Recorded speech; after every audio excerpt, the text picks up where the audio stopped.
क्या ठिकाना है जिंदगानी का, आदमी बुलबुला है पानी का। क्या सोचा है हमने, कितनी ज़िंदगी है हमारी, 50, 60, 70 साल, और उसका भी पक्का यकीन नहीं है। कल का निकलने वाला सूरज हमारी और आपकी ज़िंदगी में आएगा या नहीं, इसका भी पता नहीं। जबकि अल्लाह रब्बुल इज़्ज़त कुरान में ये ऐलान कर रहा है कि मैंने इंसान और जिन्नात को अपनी इबादत के लिए पैदा किया है। दोस्तों, चलते फिरते हम देखते हैं आदमी ख़त्म हो रहा है कि अभी तो मुझसे बात कर रहा था, अरे अभी तो मुझसे मिल के गया, ख़त्म हो गया।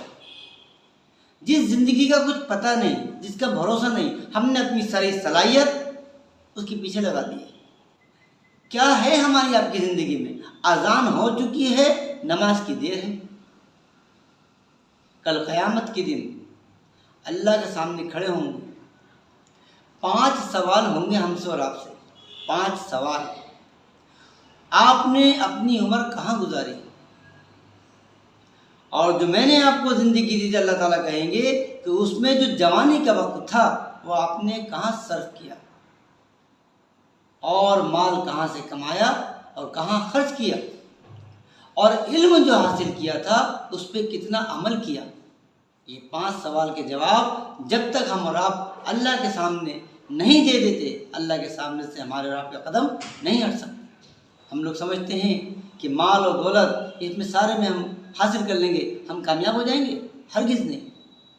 अगर ये कामयाबी माल और दौलत में होती तो सिकंदर आज़म, इसकी हुकूमत पूरी दुनिया पर थी।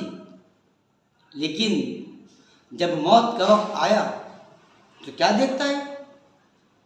2 मीटर कपड़ा और 2 गज ज़मीन। अपने वज़रा को इकट्ठा करता है और उनसे कहता है कि जब मेरा जनाजा उठाया जाए तो मेरे दोनों हाथ कफन से बाहर निकाल देना, ताकि दुनिया वालों को ये मालूम हो जाए कि सिकंदर आज़म पूरी दुनिया पर हुकूमत करके जा रहा है और इसके दोनों हाथ खाली हैं। दोस्तों, समझदार वो है जो मरने से पहले मौत की तैयारी कर ले, तोशा तैयार कर ले, कब्र का, आखिरत का, हश्र का। तो बस आज का हमारा यही सबक है कि ज़िंदगी को सही लाइन पर लाना है, अपने आप को कामयाबी की तरफ लेकर जाना है। मुअज्जिन 5 मरतबा पुकारता है, हय्या अलस सलाह, हय्या अलल फलाह, आओ कामयाबी की तरफ।